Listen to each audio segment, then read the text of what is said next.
O que aconteceria se o maior país da Terra decidisse que precisa de mais território e poder? Talvez ele precise simplesmente começar uma guerra por isso. Qual país a Rússia invadiria primeiro? Qual seria o plano de ataque? E quais são as armas mais perigosas da Rússia?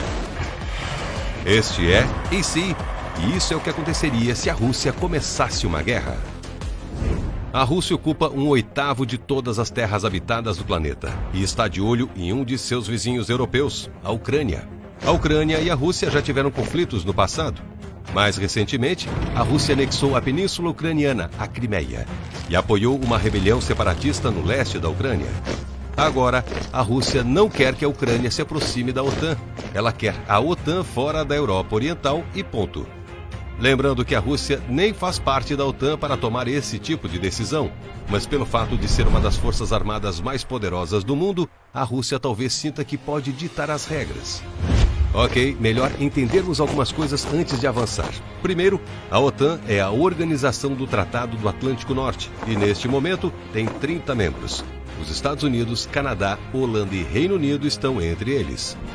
O objetivo da OTAN é manter a paz e garantir que nenhum membro da aliança seja invadido por uma força militar internacional, como aquela vez em que a Rússia tomou a Crimeia da Ucrânia. Lembra? Hoje, a Ucrânia ainda não pertence à OTAN, mas mostrou interesse em fazer parte. E essa não é uma ideia que agrada muito o presidente da Rússia, Vladimir Putin. Putin parece estar um pouco assustado, porque a OTAN está treinando tropas ucranianas e alguns integrantes da organização estão enviando armas para o exército do país. Para conter esse movimento, o presidente russo escolheu um velho método de persuasão. Ele está ameaçando começar uma guerra. Com um orçamento de defesa de 42 bilhões de dólares, a Rússia coloca muito esforço e dinheiro em suas forças armadas. O exército da Rússia tem 3,5 milhões de recrutas. Isso sem falar nos tanques, são 13 mil. Nenhum outro país do mundo tem tantos. A Rússia também conta com 27 mil veículos blindados e é a primeira do mundo com suas 4.465 armas de artilharia. E a Rússia também tem muitas armas nucleares para nos preocupar. São 6.257. Elas podem ser lançadas de aviões, submarinos ou mísseis, mas se a Rússia decidir atacar, é provável que não comece em terra. O primeiro ataque provavelmente viria do ar. Isso poderia detonar estações de energia elétrica e pontes, destruir linhas ferroviárias e paralisar a economia de qualquer país atacado. Vale destacar que a frota naval da Rússia é quase incomparável. Seus submarinos movidos a energia nuclear poderiam ser uma ameaça forte o bastante para qualquer país pensar duas vezes antes de enfrentá-los, dependendo de quem fosse o país-alvo, é claro. Se a Rússia atacasse a Ucrânia, a OTAN provavelmente responderia com pesadas sanções econômicas.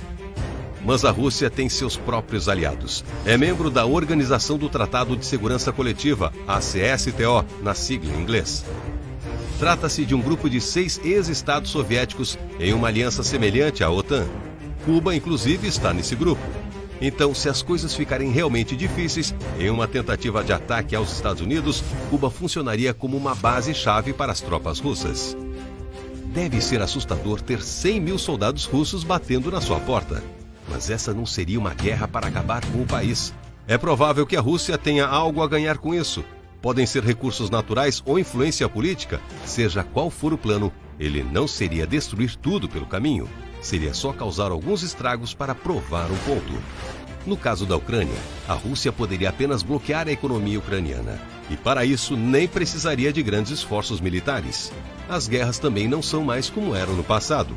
Elas podem ser muito mais sutis. Que tal ataques de hackers? E se você tem medo das armas nucleares da Rússia, tem uma ideia de como podemos nos livrar delas. Que tal explodi-las dentro de um vulcão? Pelo bem da ciência, vamos ver o que acontece. Mas isso é assunto para outro. E se